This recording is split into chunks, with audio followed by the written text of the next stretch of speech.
Hello, everyone. This is the Harboring Light. I'm Mary. I give a conservative perspective about the world around me. Feedback is immensely important. Feel free to reach out to me. The best way to do this is through email and again through YouTube. Okay, so I'm on a lot of different platforms, so it won't be hard to find me. And word of mouth, old-fashioned word of mouth, it's really effective. So I would appreciate it, spread the word. The Harboring Light friends, loved ones, so forth. Look me up. Okay, so as I mentioned, this is wrapping up everything I was talking about on Monday with Jim Belushi and his contribution. Sorry, I realize how that happens from time to time. When you edit and everything. That I started out talking about introducing by saying John Belushi, really Jim Belushi here and his talents. So this time what I'm going to do is I'm going to focus in on his book and give my thoughts. And here we go.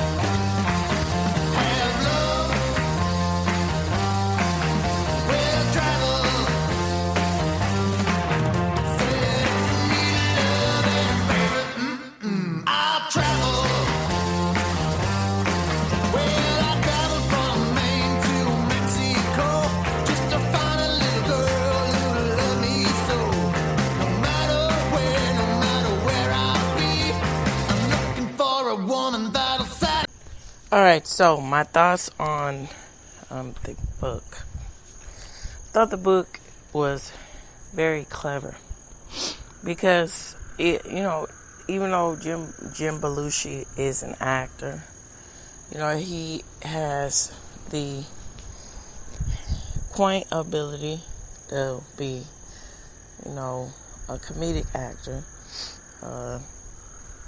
and so forth. He has that. And so when we get into the book, it's really neat because he's talking about advice from personal experience. And so I always appreciate here when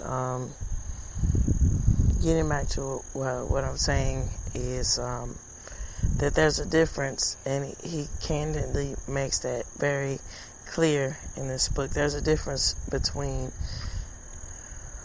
the way that you're supposed to present yourself and associate yourself as a man versus the way that you present, women are and everything. There should be no commingling between the two. Now, this book is purely supposed to be support and guidance and self-help for men, but in a humorous way. And so, unfortunately, I see it like this. I'm fortunate enough to, that I saw that and read between the lines, and I got that really early on in my life, that you always should give respect to boys, men space.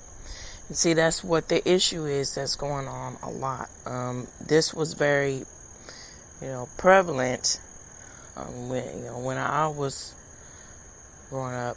It was showing itself a little bit, traces, as far as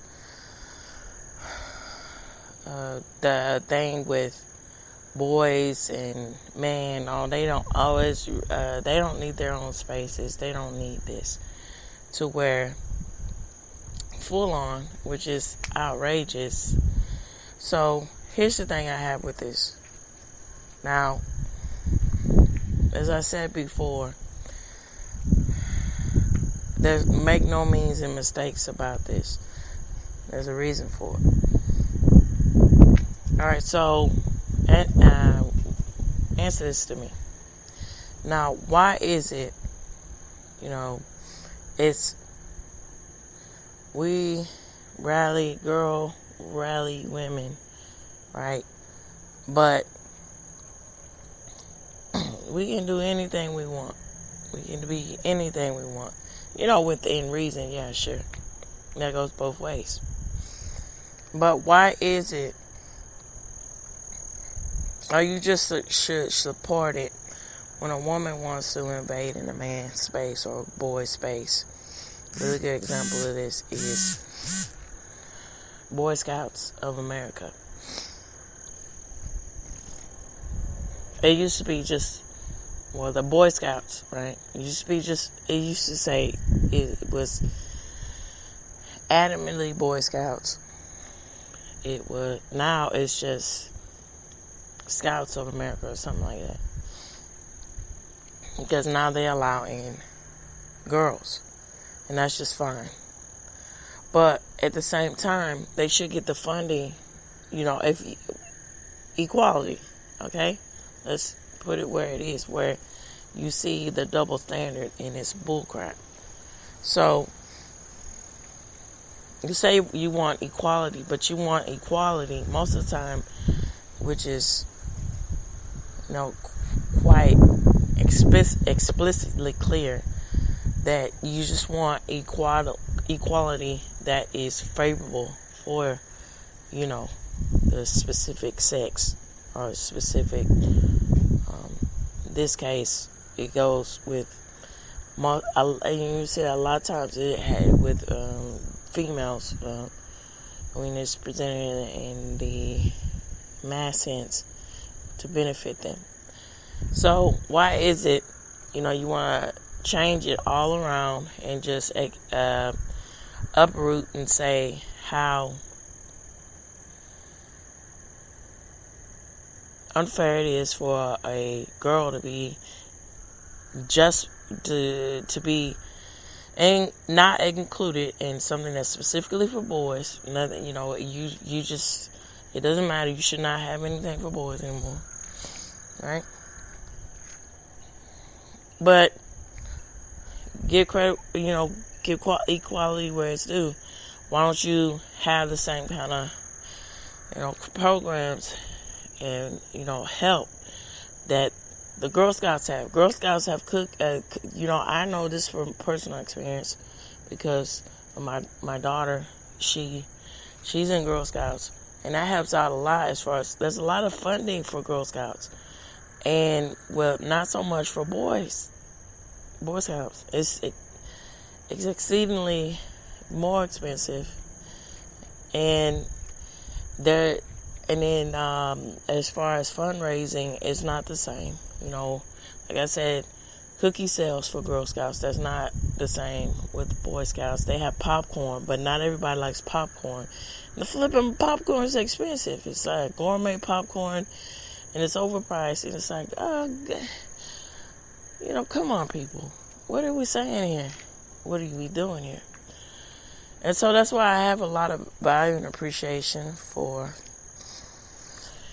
when stuff like this comes out. Specifically when Jim Belushi, took the time to say candidly, if you want to have help, you have to self-reflect and say, hey, I gotta look at myself for what it is. And hold on, I'll be right back.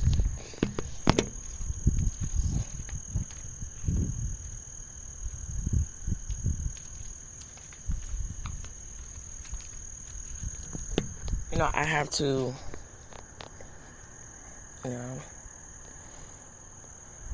be self-aware. I have to, in this case, as he puts it in his book, hit rock bottom. But I appreciate and understand that I'm this way. And so, in order to move ahead and be more successful when it comes to social status, this is what I got to do. And so that's how the groundwork was laid out in this book. Each chapter was laying out, the case for what you need to do if you want to be very successful when it comes to approaching the opposite sex, but also when it comes to improving your own life. Now he merged the two worlds together with comedy. And I've said this before, and I'll reiterate this again about the influence and the importance of comedy. Now,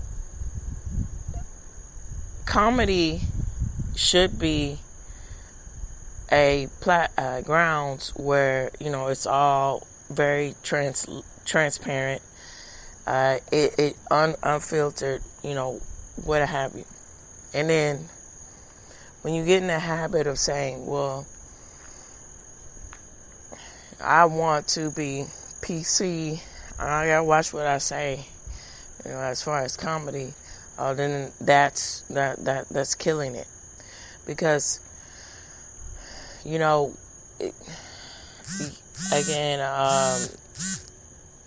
most comedy, as the rule of thumb, is very subjective, right? Most things a lot of things is very subjective.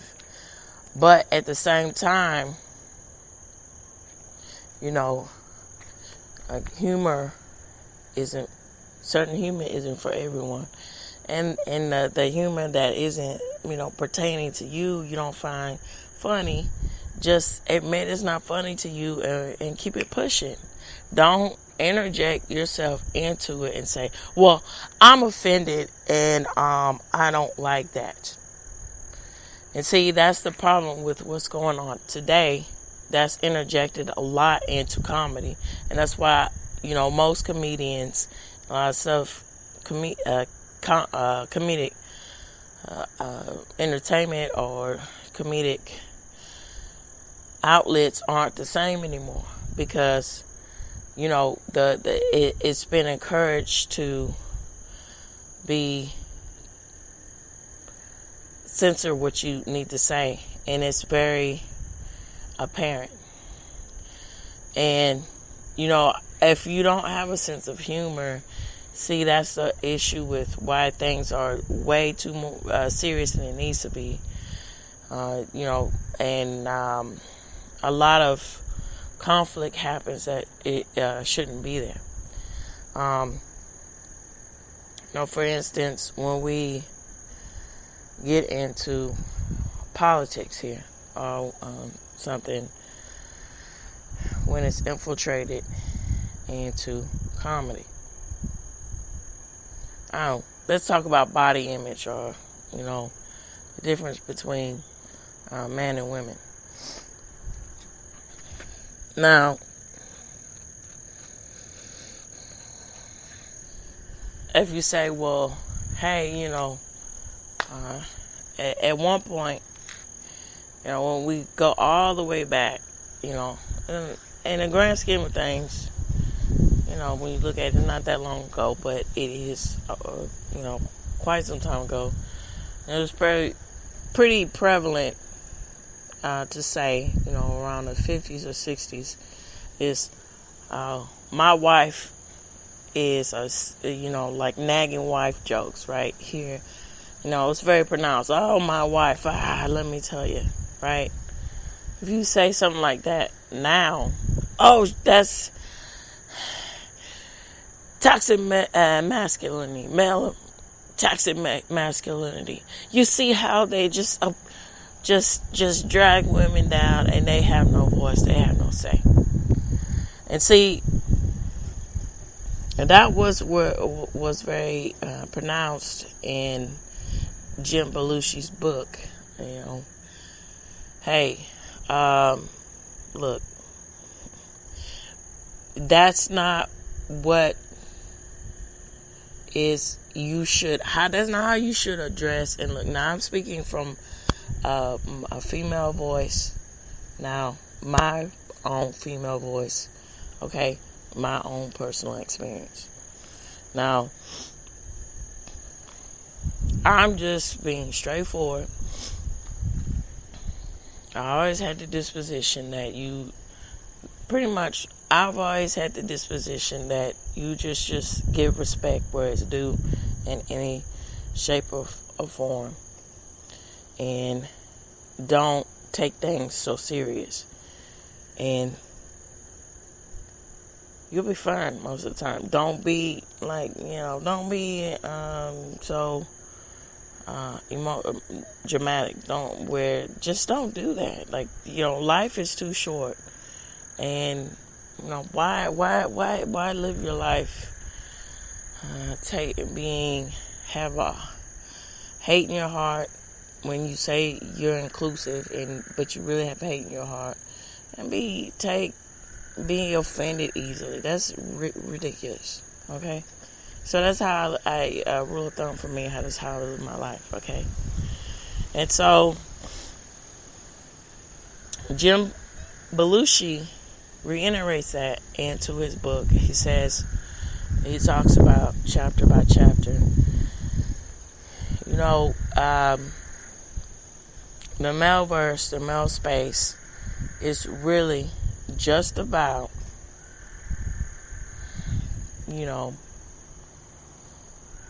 very, very simple things, in order to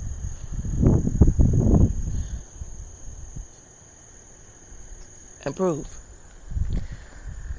If you want to understand and reflect and be a man, you gotta put it out there that, hey, this is me. This is who I am. Take it or leave it. But you also have to internalize that my faults, when it is destructive, okay, I gotta change in order to improve that. See, that's most of the issue. A lot. What people can't handle, and people don't want to be honest with that. When you have your faults, when you don't want to self-improve, self-reflect and internalize and change, that's when you have problems. And see, that's where his book differentiates against a lot of self-help improvement books. A really good case in point is this whole vision board and manifestation, right, thing. Which, interesting enough, in the same realm. So, I think Amy Poehler, some of her stuff is hit or miss, but I thought that the Parks and Rec, when that it was a really, really good choice because first of all, her comedic timing, along with Nick Offerman and there's just a whole ensemble, this whole cast and an assembly of actors in it was on point, because they really express a lot when it comes to the social interactions, interpersonal relationships when it comes to working in the government. So anyway, this is my point here. Now, and then I'll give credit again to, I'll link in this particular episode, a recent episode that he has, Think Before You Sleep, right? And now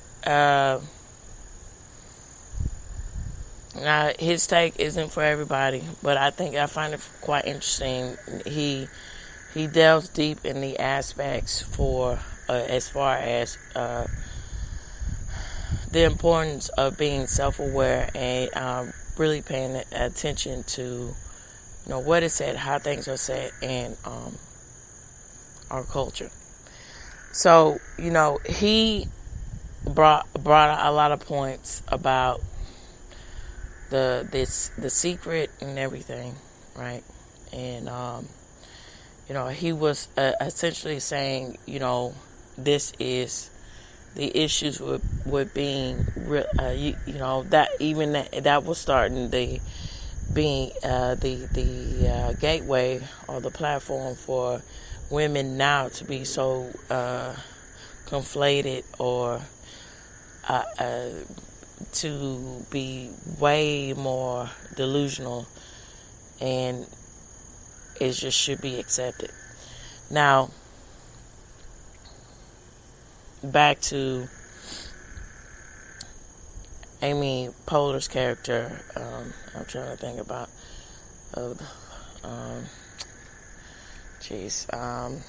I can't recall it right now, but Amy Poehler's character in Parks and Rec. Now she brought up the secret, and she said, well, that there was an actual problem that she wanted to address and have, and it was this whole thing where she wanted to have Oprah, as a guest or a speaker or something at the town event, right? And she said, well, I tried to get I was trying to get Oprah, and I wanted to get her, but I couldn't even get her number or anything. But I'm gonna put it out there like the secret. If I manifested, it probably would happen. Now that's very very poignant, and that's very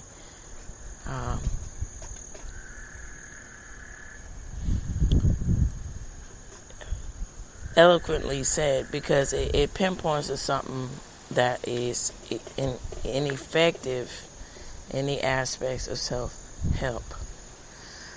Most of the times, like the secret, there are a lot of charlatans in the self-help industry that what they want to do is just say whatever the person wants to hear and just take the money. And see, that's a lot of the issues with when you want to get in the realm of stereotypical or typical female space content that has to do with self-help. Most of the times it's very surface level, and it's something that is self-pleasing, people-pleasing sort of attributes in order to improve yourself, when that in reality is something that's not very helpful. Now, that's quite the opposite with the advice that Jim Belushi delves into in his book. He says, and he talks about how he even admits that he hit rock bottom himself, and this is the reason why. And if you as a man want to grow and improve, you got to realize and admit to yourself, hey, I've hit this. So what do I have to do to move on and move forward in my life to get what I want? Where it be particularly, when it comes to attracting the opposite sex and getting out there in the dating world and, being, a better man and all of these things. And so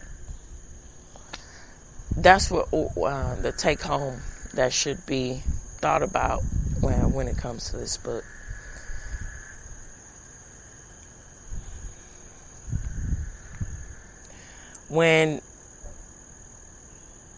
And then the take home and that should be appreciated about Jim Belushi and his talents and his humor and what he did, and as far as the aspects of explaining and presenting the male experience. You know,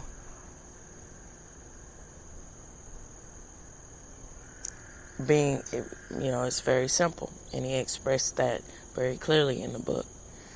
It's very simple.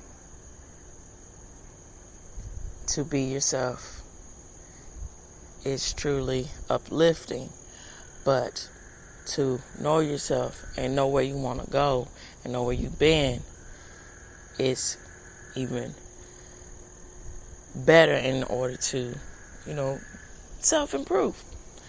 And you just, every step of the way, that's what I took from it. Every step of the way, you got to know where it was, where you went wrong, and self-internalize and work on it. Admit it, work on it, and move on and go ahead. And then, and slow down and think about things. And, he gave advice. This is how you should see it, this way. And then also it was very funny how he said, hey, this question and answer thing,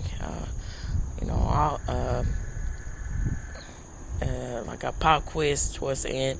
That was very nice touch, because that's what they do sometimes with their self-help and improvement things. Hey, quick question. If you want this in your life, what do you got to do here? These are the 10 pillars or 10 points to hit. And so all of that's just icing on the cake. All right, so with this said, I'm going to get into some facts about it and then, wrap up with the facts here. Okay? All right, so let me pull it up real quick. So it says the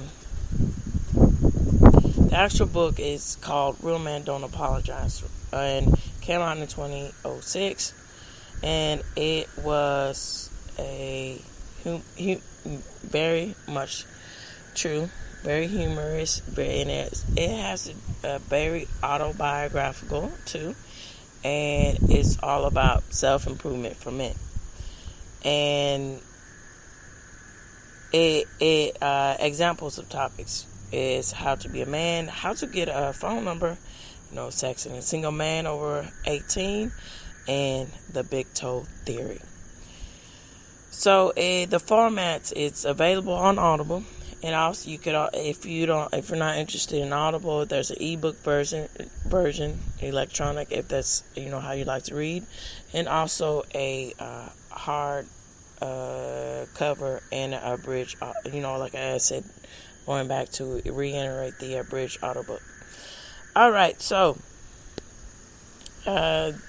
specifically the original published date was May 9th of 2006. All right, so that reaches the end. I would like to know what you all think. Feel free to reach out to me. The best way to do so is to email me, and then also there's YouTube to reach out to me. All right, so this reaches the end of the Harboring Light. Tune in, turn up, and definitely take care. Bye-bye for now.